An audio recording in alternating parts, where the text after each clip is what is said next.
30 June 30 June কি হবে? এই 30 জুন নিয়ে হাজার হাজার প্রবাসী ভাই টেনশনে রাতে ঘুম হয় না।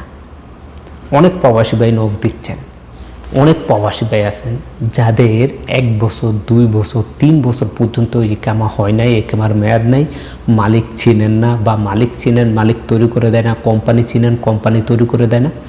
আপনার এই যে ইকামার মেয়াদ নাই, তারা এই নিয়ে চিন্তিত যে 30 তারিখের পর কি হতে যাচ্ছে। দেখেন, আমি একেবারে ক্লিয়ারভাবে আপনাদেরকে বুঝিয়ে দিব যে এই 30 তারিখের পর এই যে নতুন যে সিস্টেমটা চালু করছে, এর ফলে আপনি কেমন সুবিধা পাবেন এবং আপনার মালিক বা কোম্পানি কেমন সুবিধা পাবে সেটাও আপনাদেরকে জানাবো। সর্বপ্রথম আসেন, আপনাদেরকে 3টা জিনিস আপনি মনে রাখতে হবে। 1 হচ্ছে আপনার ইকামা, 2 হচ্ছে আপনার মুআসসাসা, 3 হচ্ছে আপনার ওয়ার্ক পারমিট। নিউজটা কোনো ডোমেস্টিক প্রবাসীদের না। অনেক ডোমেস্টিক ভাই প্রবাসী কল দিয়েছেন যে ভাই আমারও কীরকম হবে কিনা। না, এটা শুধুমাত্র একটু এখানে দেখেন, লক্ষ্য করেন, এখানে বলা হয়েছে যে রুখসাতুল আমেল। রুখসাতুল আমেল কাদের? দেখেন, এইটা যদি আপনাদেরকে বোঝাতে যাই, আমরা যারা আছি ডোমেস্টিক প্রবাসী, তারা কিন্তু জাহাজাত ফি 650 সেল দিয়ে একামা করে, তাই তাদের রুখসাতুল আমেল নেয়, অর্থাৎ মুক্ত আমেল ফিটা তারা দেয় নাই, তাদের কিন্তু রুখসাতুল আমেল নাই। তার মানে এটা শুধুমাত্র কোম্পানি এবং মুআসসাসা। কোম্পানি এবং মুআসসাসার যারা আছেন তাদের ইকামা করতে হলে কি হয়? তাদেরকে মুক্ত আমেল ফি দিতে হয়, এটাই হচ্ছে রুখসাতুল আমেল। আর হচ্ছে আপনার ইকামার ফি জাওয়াজাতে দিতে হয়। এবং এই যে এখানে দেখেন, এইখানে কি বলা হয়েছে যে রুখসাতুল আমেলের মেয়াদ, অর্থাৎ আপনি যে রুখসাতুল আমেল করছেন, এইটা হচ্ছে আপনার ওয়ার্ক পারমিট। ওয়ার্ক পারমিট দেখেন, আপনাকে আরও একটু যদি সংক্ষেপে বোঝাই, আপনি যে ইকামা করেন, আপনার যে ইকামার মেয়াদ সেটা দেয় কি? জাহাজাত। জাহাজাতে আপনার ইকামার মেয়াদ দেয়, আপনি ইকামার টাকা পেমেন্ট করার কারণে আপনার ইকামার মেয়াদ দেয়। কিন্তু মুক্ত আমেল ফিটা যেটা দেন, সেটা দেওয়ার ফলে আপনার ওয়ার্ক পারমিট যেটা আছে সেটার মেয়াদ বাড়ে, মানে আপনি কাজ করবেন, যে কাজ করার অনুমতি, সেটার মেয়াদ। এই দুইটা কিন্তু তফাৎ আছে। আশা করি একবারে ক্লিয়ারলি আপনাদেরকে বুঝাইতে পারছি যে এখানে বলা হয়েছে রুখসাতুল আমেল। 30 জুনের পর কেয়ার কি হবে?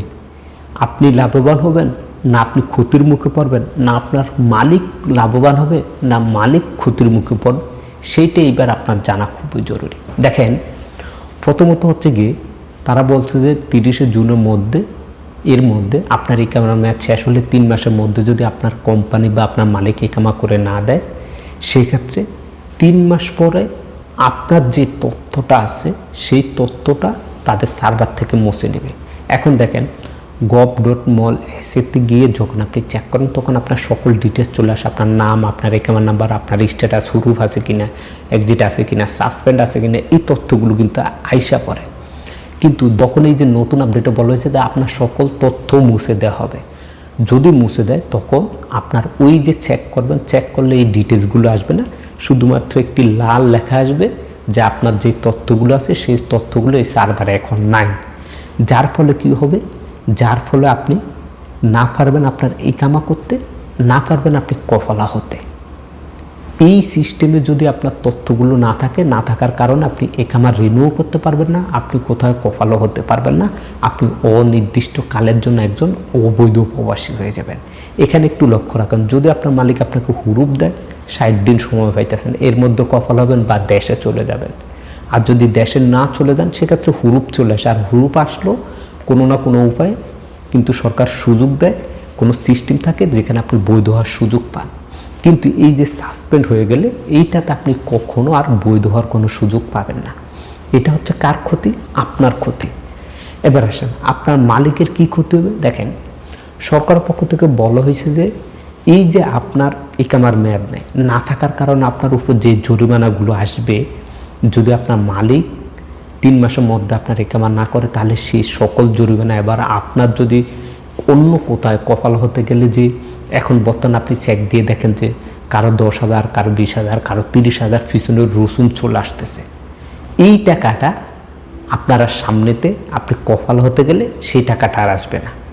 এই সকল টাকাটা আপনার এখন যে কপিল আছে, অর্থাৎ আপনার মালিক আছে, সেই মালিকানারে এই সকল টাকা চলে যাবে। কিন্তু আপনি এখন যে নতুন মালিকের কাছে কফাল হতে যাবেন, সেখানে আপনার 1 টাকা লাগবে না। শুধুমাত্র আপনি কফালার ফিটা ওই মালিক, বেশিরভাগ কোম্পানিতে কফাল হলে কোম্পানিতে দেওয়া লাগে না, কোম্পানি দিয়ে আপনাকে কফালা করে নেয়। কিন্তু কোনো মহাশাসা বা মালিকের আন্ডারে আপনি যদি কফাল হন, তখন কিন্তু মালিকরা এই টাকাগুলো দাবি করে থাকে। যাই হোক, আপনি সেই কফালার ফিটা দিবেন, দিয়ে কফাল হয়ে যাবেন, আপনার পিছনের 1 টাকাও আসবে না। এটা সরকার আপনাকে সুযোগ দিয়েছে। এখন আপনারা যারা 1 বছর, 2 বছর, 3 বছর, 4 বছর হয়ে গেছে, আপনার একামার মেয়াদ নেই, এই সুযোগ 30 জুনের আগে আপনি কপাল হয়ে যান, আপনার 1 টাকাও আসবে না পিছনের। আপনি আগে চেক দিয়েছেন, আপনার 30,000 দেখাইছে, 18,000 দেখাইছে, এখন এই মুহূর্তে আপনি তলব দেন, তলব দিয়ে কপাল হয়ে যান, আপনার 1টিও লাগবে না। এটা আপনার জন্য একটা বেনিফিট, এটা আপনার জন্য ভালো খবর, এটা আপনার জন্য সুখবর। কিন্তু এই যে আপনার যে টাকাগুলো বকেয়া, এই সকল বকেয়া কিন্তু আপনার যে পুরনো মালিক তার আন্ডারে চলে যাবে, সে এই টাকাগুলো পেমেন্ট করতে হবে। আশা করি বুঝতে পারছেন। এতে করে আপনাদের লাভ ক্ষতি কি হবে, দুইটাই আমি আপনাদের মাঝে আলোচনা করলাম। এইবার আসেন যে সরকার যে তথ্যটা দিয়েছে, সেই তথ্যর পরিপ্রেক্ষিতে আপনারা যারা বলেন যে আপনাদের হুরুপ চলে আসবে, ফাইনাল এক্সিট চলে আসবে, এটা কতটুকু সত্যি নাকি মিথ্যা, সেইটা এবার প্রমাণ করে আপনাদেরকে। দেখেন, সরকার যে নোটিশটা দিয়েছে, এই নোটিশটা এইখানে কোথাও উল্লেখ নাই যে 30 জুনের পরে, অর্থাৎ আপনার মালিক যদি একামার মেয়াদ শেষ হওয়ার পরে 3 মাসের মধ্যে আপনার একামা না করে, সেক্ষেত্রে আপনার হুরুপ চলে আসবে, এই কথা কিন্তু এখানে উল্লেখ নেই। দ্বিতীয়ত দেখেন, এইখানে লেখা নাই যে আপনার মালিক যদি মেয়াদ শেষ হলে, অর্থাৎ আপনার একামার মেয়াদ শেষ হলে 3 মাসের মধ্যে যদি আপনার নতুন একামা না করে, সেক্ষেত্রে আপনার এক্সিট চলে আসবে, এরকমও কোনো তথ্য কিন্তু এখানে লেখা নেই। এখানে কি লেখা আছে যে আপনার তথ্যগুলো মুছে দেওয়া হবে, আপনাকে সাসপেন্ড করে দেওয়া হবে। তার মানে আপনার হুরুপও আসবে না, আপনার ফাইনাল এক্সিটও আসবে না, এটা নিশ্চিন্ত থাকেন। শুধুমাত্র আপনার তথ্যগুলো মুছে দিলে আপনার স্ট্যাটাসে আপনার সাসপেন্ড চলে আসবে। আশা করি বুঝতে পারছেন আপনি। এই ছিল আজকের ভিডিওটি বেশি বেশি করে শেয়ার করবেন, আমাদের হাজার হাজার প্রবাসী ভাই উপকৃত হবে। সবাই ভালো থাকবেন, সুস্থ থাকবেন, আল্লাহ হাফেজ।